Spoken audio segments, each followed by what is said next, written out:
चैत्र नवरात्रि में माता की चौकी लगाने के क्या है नियम, नोट कर लीजिए, कहीं बड़ी गलती न हो जाए। दुर्गा पूजा चौकी लगाने की विधि। चैत्र नवरात्रि में माता की चौकी लगाते समय सही नियमों का पालन करना जरूरी है। जाने चौकी स्थापना की सही विधि और किन गलतियों से बचना चाहिए ताकि मां दुर्गा की कृपा बनी रहे। चैत्र नवरात्रि चौकी के क्या हैं सही नियम। नवरात्रि के दौरान माता रानी के भक्त माता दुर्गा के अलग अलग रूपों की पूजा करने के साथ ही व्रत रखते हैं।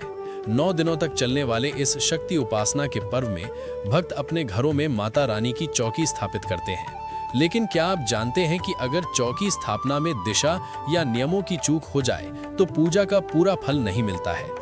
हिंदू शास्त्रों और वास्तु विज्ञान में मां दुर्गा की चौकी स्थापित करने के कुछ विशेष नियम बताए गए हैं। भक्तों, जानते हैं आपको माता रानी की चौकी लगाते समय किन बातों का ध्यान रखना होगा। भक्तों, अगर आपने अभी तक हमारा चैनल सनातनी डॉली स्टूडियो सब्सक्राइब नहीं किया है तो अभी सब्सक्राइब कर लें, क्योंकि हर प्रकार की धार्मिक जानकारी आपको हमारे चैनल पर समय से पहले मिलती रहेंगी। नवरात्रि में सही दिशा का चयन भी है सबसे जरूरी। ज्योतिष एवं वास्तुशास्त्र के अनुसार नवरात्रि में मां की चौकी लगाते समय दिशा का विशेष ध्यान रखना चाहिए। शास्त्रों और वास्तु के अनुसार चौकी को हमेशा ईशान कोण यानी उत्तर पूर्व दिशा में स्थापित करना शुभ माना जाता है। इस दिशा को देवताओं का स्थान कहा जाता है, जिससे घर में सकारात्मक ऊर्जा बढ़ती है। गलत दिशा में चौकी रखने से पूजा का प्रभाव कम हो सकता है। इन नवरात्रि में भक्तों को काले रंग की चीजों से परहेज रखना। बताया जाता है कि नवरात्रि की पूजा में काले रंग से परहेज करना चाहिए। पूजा के समय काले कपड़े पहनना या चौकी पर काला कपड़ा बिछाना अशुभ माना जाता है। इसके स्थान पर लाल, पीला या अन्य शुभ रंगों का उपयोग करना बेहतर होता है, जो सकारात्मक ऊर्जा को बढ़ाते हैं। धार्मिक मान्यता के अनुसार काला रंग पूजा कार्यों के लिए उचित नहीं माना जाता। एक साथ से अधिक मूर्तियां रखना अशुभ। अक्सर लोग भक्ति में ज्यादा मूर्तियां या तस्वीरें रख देते हैं, लेकिन शास्त्रों के अनुसार ऐसा करना उचित नहीं है। मां दुर्गा की 3 मूर्तियां या चित्र एक साथ रखना अशुभ माना गया है।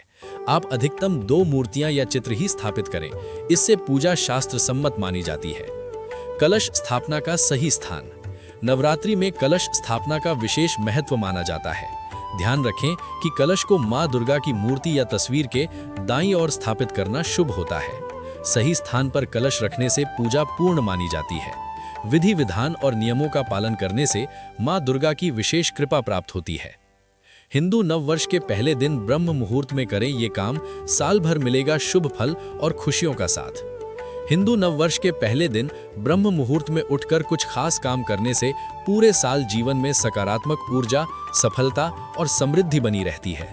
हर साल चैत्र माह के शुक्ल पक्ष की प्रतिपदा तिथि से हिंदू नववर्ष शुरू होता है। इस वर्ष 2026 में ये पावन दिन 19 मार्च को शुरू हो रहा है। इसी दिन से विक्रम संवत 2083 की शुरुआत मानी जाएगी। हिंदू शास्त्रों के अनुसार नव वर्ष का पहला दिन बेहद पवित्र होता है। इस दिन ब्रह्म मुहूर्त में किए गए पूजा पाठ, संकल्प और शुभ कार्यों से पूरे वर्ष जीवन में सकारात्मक ऊर्जा, सफलता और समृद्धि आती है। ऐसे में हिंदू नव वर्ष के पहले दिन ब्रह्म मुहूर्त में ये काम अवश्य करें। नव वर्ष के पहले दिन ब्रह्म मुहूर्त में क्या काम करें?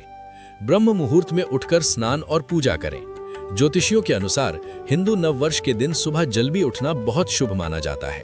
इस दिन ब्रह्म मुहूर्त में स्नान करना और स्वच्छ वस्त्र धारण करना चाहिए। इसके बाद घर के मंदिर में दीपक जलाकर भगवान की पूजा करें। विशेष रूप से इस दिन भगवान विष्णु, मां दुर्गा और भगवान गणेश की पूजा करने का महत्व बताया गया है। ऐसा करने से जीवन में सकारात्मक ऊर्जा आती है और पूरे साल भगवान की कृपा बनी रहती है। घर की साफ सफाई अवश्य ही करें। नव वर्ष के पहले दिन घर की साफ सफाई करना भी बेहद महत्वपूर्ण माना जाता है। मान्यता है कि स्वच्छ और सजे हुए घर में देवी देवताओं का वास होता है। इस दिन घर के मुख्य द्वार पर रंगोली बनाएं और आम के पत्तों या फूलों से तोरण लगाएं। इससे घर में शुभ ऊर्जा का प्रवेश होता है और नकारात्मकता दूर रहती है। सामर्थ्य के अनुसार दान पुण्य करें।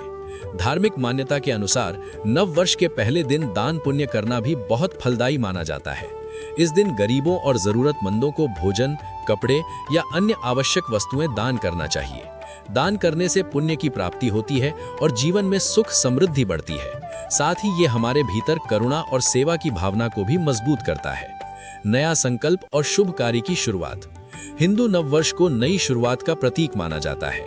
इस दिन जीवन में अच्छे कार्यों का संकल्प लेना चाहिए, जैसे कि नियमित पूजा करना, जरूरतमंदों की मदद करना और सकारात्मक जीवन जीने का प्रण लेना। कई लोग इस दिन नया व्यवसाय, नई योजना या कोई महत्वपूर्ण कार्य शुरू करते हैं, क्योंकि इसे अत्यंत शुभ समय माना जाता है। भक्तों, अगर आपने अभी तक हमारा चैनल सनातनी डॉली स्टूडियो सब्सक्राइब नहीं किया है तो अभी सब्सक्राइब कर लें। मिलते हैं जल्द ही एक और जानकारी भरी वीडियो में। जय माता दी। माता रानी सबका कल्याण करे।